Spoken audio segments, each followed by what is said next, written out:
Should I say memories or memoirs? Memoirs is a bit more fancy, right? Yeah, okay, yeah. Oh, hello, and welcome to the very first episode of Coverdisk Memoirs. For this episode, we need to travel back to 1993. So come on!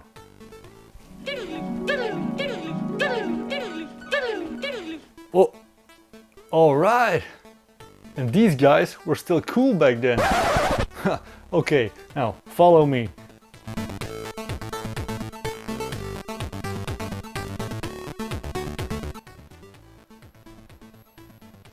Oh, this time travel stuff really doesn't solve my bad vision.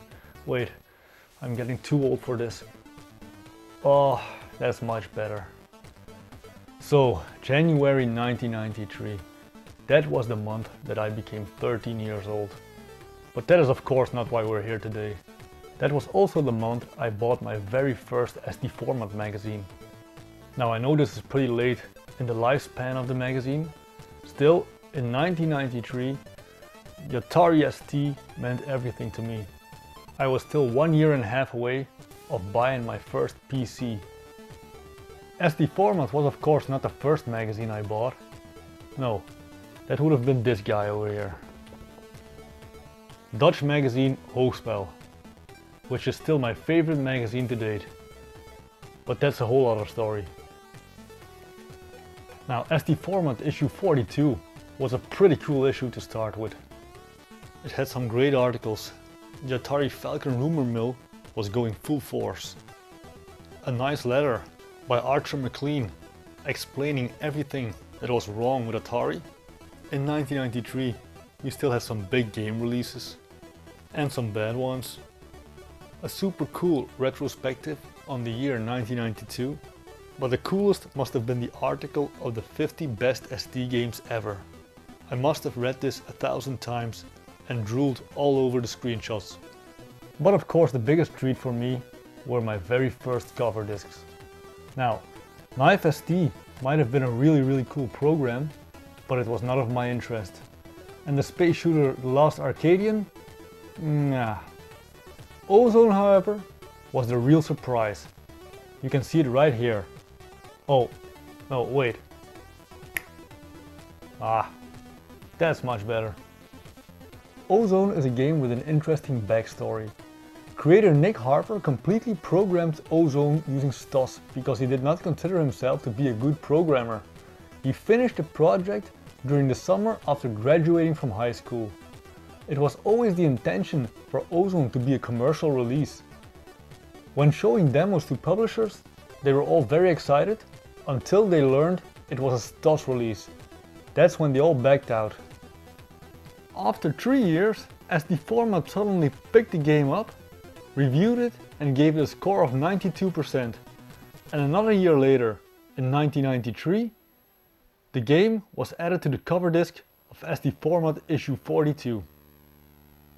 Ozone is a beautiful puzzle platform game and a great example of what can be accomplished using STOS.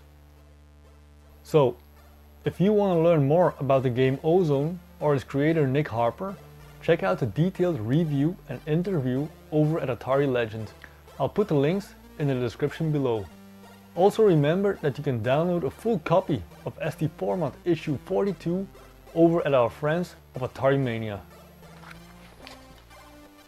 Before I go, I'd like to point out one more thing in the top 10 of events of 1992 listed on the back of this magazine. And especially check out number 10.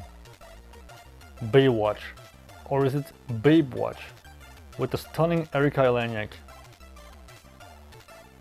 SD format has always been my favorite magazine. What's that? This.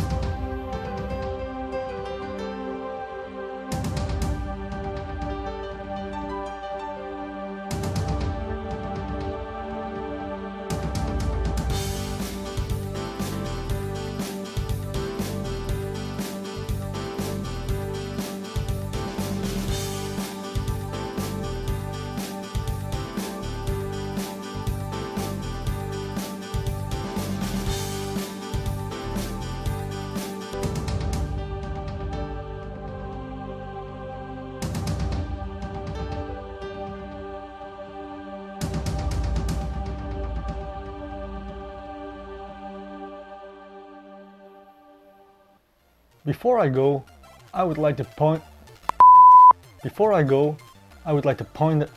out. Before I go, I would like to pound out. Before I go, I like to point. Godverdomme zeg.